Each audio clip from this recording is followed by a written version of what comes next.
দুপুরের এই ঝলমলে রোদে সবাইকে শুভেচ্ছা। তো বাপ্পি ভাই, আজকে আপনাকে কিছু সাধারণ জ্ঞানের প্রশ্ন করতে চাই, আশা করি সঠিক উত্তর দেবেন। আচ্ছা বলেন। বিশ্বের সবচেয়ে বড় দেশ কোনটি?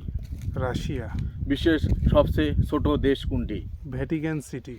জাতিসংঘের সদর দপ্তর কোথায় অবস্থিত? New York. বিশ্বের সবচেয়ে জনবহুল দেশ কোনটি? ভারত। বিশ্বের সবচেয়ে ধনী দেশ মাথাপিছু আয় কোনটি? লুক্সেমবার্গ। বিশ্বের সবচেয়ে বড় মহাদেশ কোনটি? এশিয়া মহাদেশ। বিশ্বের সবচেয়ে বড় নদ কোনটি? নীল নদ। বিশ্বের সবচেয়ে উঁচু পর্বত কোনটি?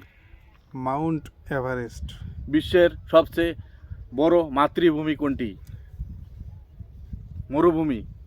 অ্যান্টার্কটিকা মরুভূমি। বিশ্বের সবচেয়ে বড় মহাসাগর কোথায় অবস্থিত? প্রশান্ত মহাসাগর। ধন্যবাদ।